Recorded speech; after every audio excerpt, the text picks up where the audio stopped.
This is an Algebra 2 class where we're going to explore the properties of logarithms.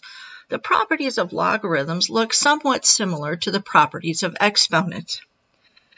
In properties of exponents, when we multiply, it's like adding exponents. And when we divide, it's like subtracting exponents. And when we raise something to the power, it's like multiplying exponents.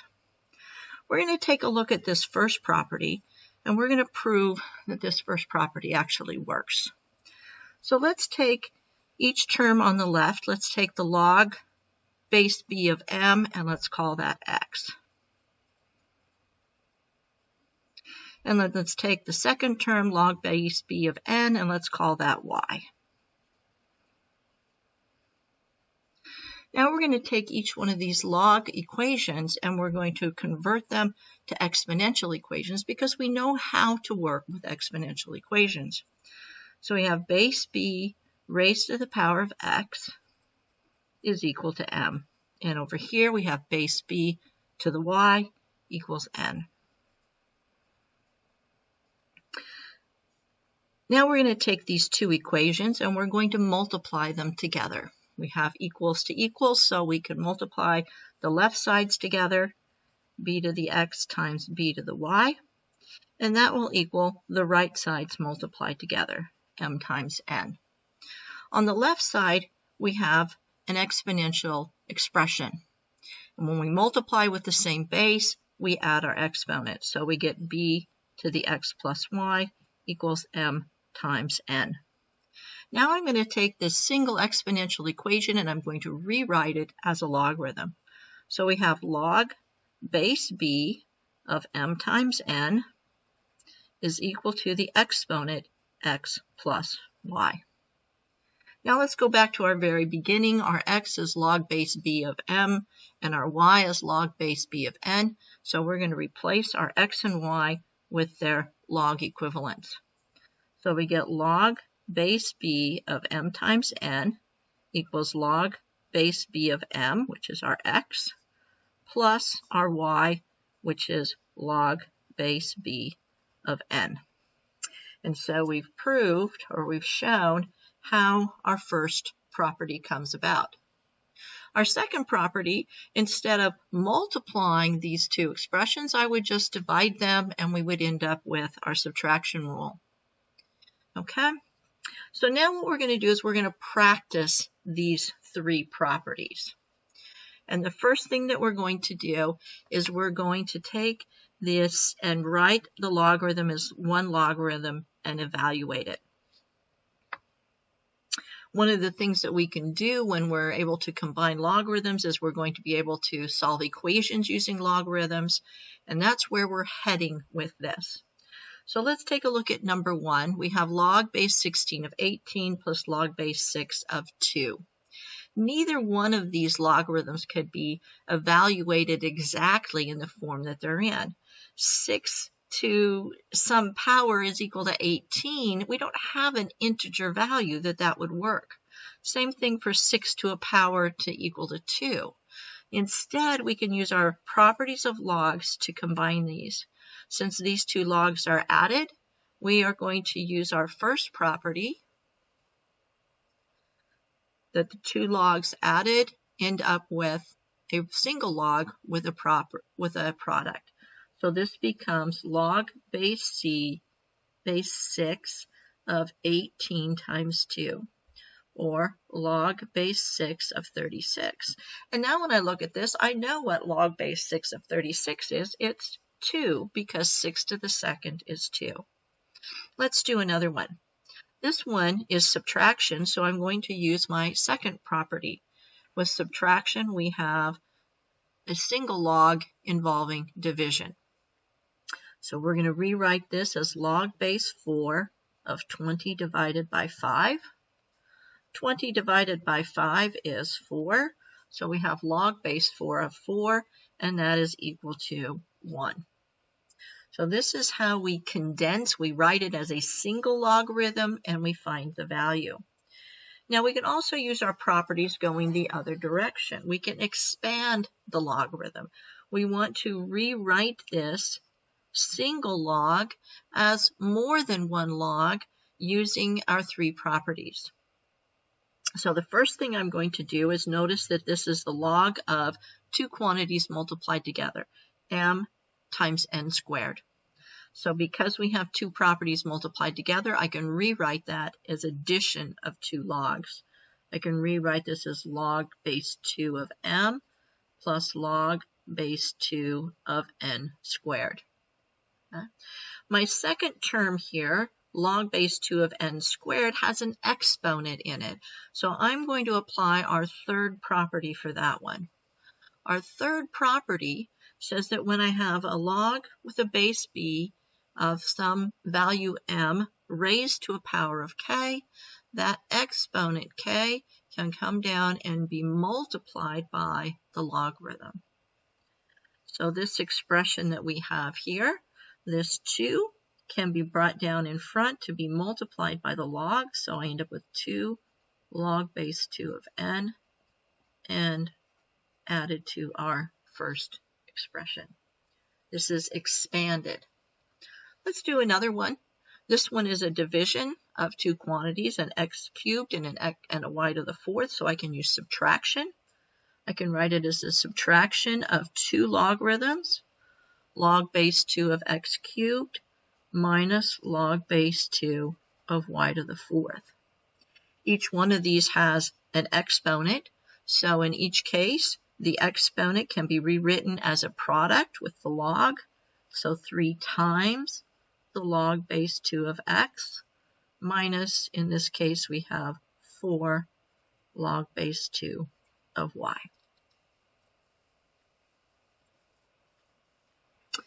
The next thing that we're going to be looking at, we have a couple more examples of these. Before we move on to our next one, let's do 2 more examples.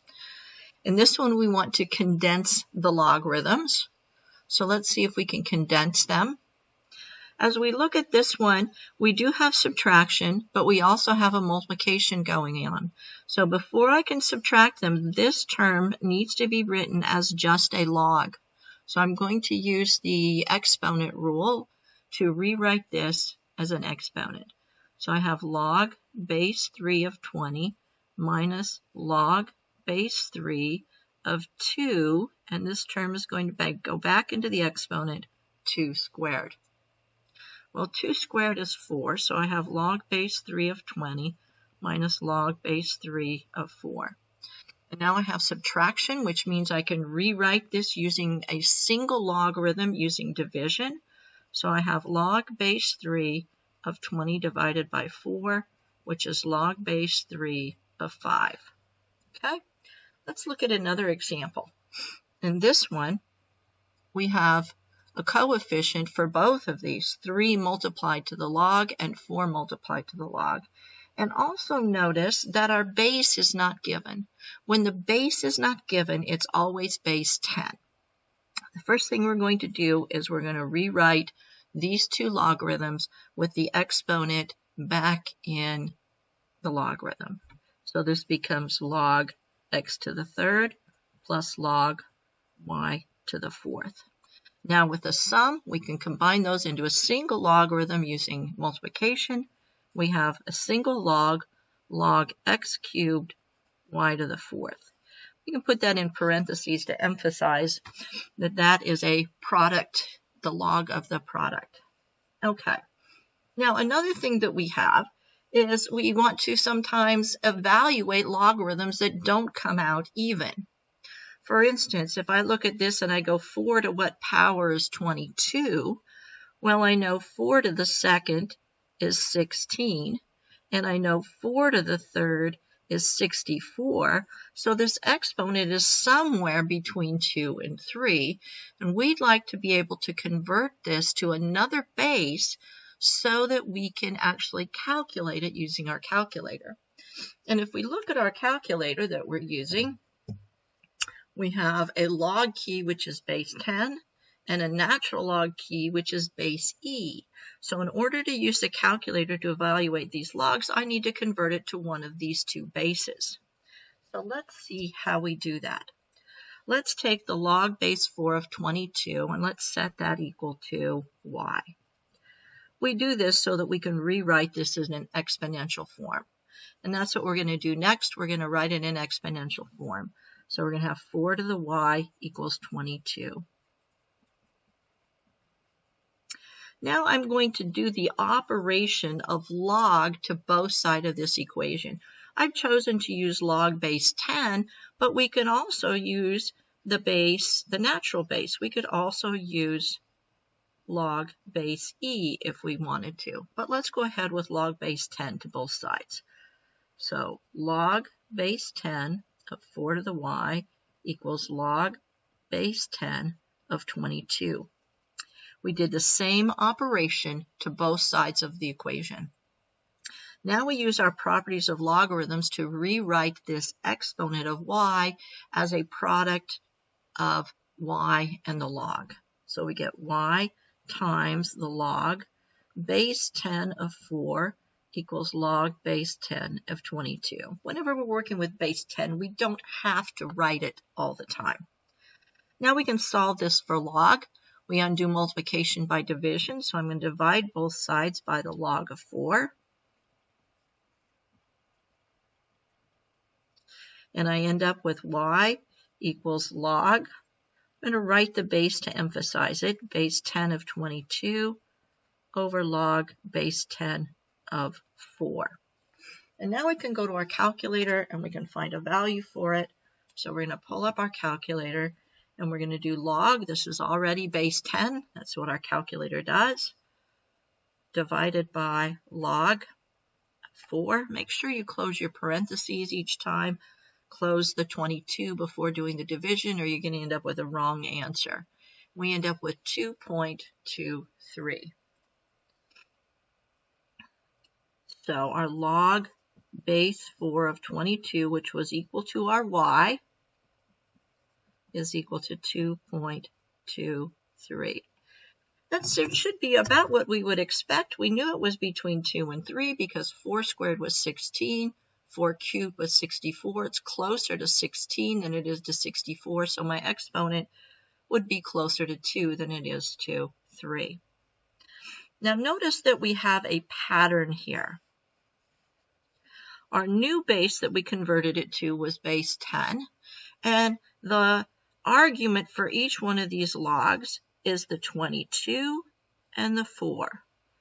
So we can come up with a rule for converting any logarithm to any base that we want to.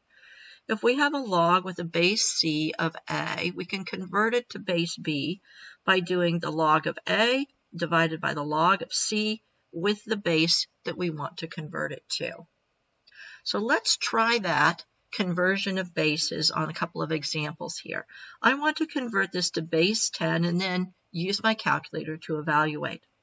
So the base that I want to use is base 10, so I'm going to have log base 10 of the 14 divided by log base 10 of the old base of 8. Let me do that on our calculator. We can do log 14 divided by log 8, and we find that this is 1.27 to the nearest hundredth. That tells us if I take 8 and raise it to the 1.27 power, I'm going to get close to 14. Not exactly 14 because I rounded it. Let's check. 8 raised to the 1.27, very close to 14. Okay, let's look at our next example. Again, we want to convert it to base 10. So we're going to write it as log base 10 of 115 divided by log base 10 of the old base 22. And again, we're going to do it on our calculator and round that. So we have log 115 divided by log 22. And I get 1.54 to the nearest hundredth. I could have done base e. Let's see what would be different if I did base e. If I did log base e of 115 divided by log base e of 22, I get exactly the same answer. So it doesn't matter what base we convert it to as long as it's either base 10 or base e so that I can do it on the calculator. Okay, let's look at a couple examples of logarithms. One of the examples of a logarithm scale is the decibel scale, which is a measure of loudness. A measure of loudness or decibels is a log scale.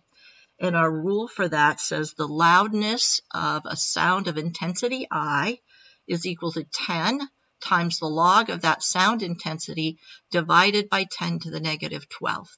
This 10 to the negative 12th is the sound intensity of a barely heard whisper. So this 10 to the negative 12th is basically the intensity of a sound that a human can just discern. It's just loud enough for a human to hear. What we would like to do is find the decibel level of a Formula One race car, which has a sound intensity of about 10 to the negative 1 watts per square meter. So this is our value for I that we're going to put into our formula. So L of 10 to the negative 1 equals 10 times the log of 10 to the negative 1st divided by 10 to the negative 12th. Well, I actually can use properties of exponents to divide these. I can subtract the exponents. So I get 10 log 10 to the 11th. Negative 1 minus negative 12 is positive 11. Then I can use a property of exponents, or a property of logarithms, to take this exponent and take it and multiply it out in front. Wrote that wrong. Let's get that fixed. It's 10 times the log. There we go. So I'm going to take this 11 multiplied by the 10 in front. So I'm going to have 11 times 10 log of 10. Well, 11 times 10 is 110. And this log 10 really means log base 10 of 10. So I'm thinking 10 to what power is 10? That's just 1. So we have 110 multiplied by 1, or 110 decibels. That's how loud one Formula One race car is. Well, suppose we have 20 race cars, and each one has an intensity of 10 to the negative 1 watts per square meter, and they're all running at the same time. Our new intensity level is 20 times that, or 20 times 10 to the negative 1st. Let's see what that does to its decibel rating. Putting it into the formula again, we have the loudness of 20 times 10 to the negative 1st is equal to 10 times the log of my new intensity, 20 times 10 to the negative 1st divided by 10 to the negative 12th. I can simplify this a little bit again by subtracting exponents. So I have 10 log 20 times 10 to the 11th. And I'm going to go ahead now and put this in the calculator because of that 20. It's not a perfect power of 10. So let's see what we get for our new decibel reading for that. So I have 10 times the log of 20. And I'm going to do scientific notation by doing the double E letters here. Moving that up a little bit so you can see my work.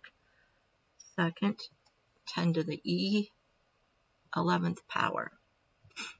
Okay, so in our screen here, when you see this capital E, it means scientific notation. This is 20 times 10 to the 11th. And we get 123 decibels. Well, we had 20 cars, 20 times the intensity, but notice that the decibel reading only went up by 13 decibels. The reason for that is because our decibel scale is exponents. So even though we have 20 times the intensity, our exponent only increased by a small amount. And that's Algebra 2, Properties of Logarithms.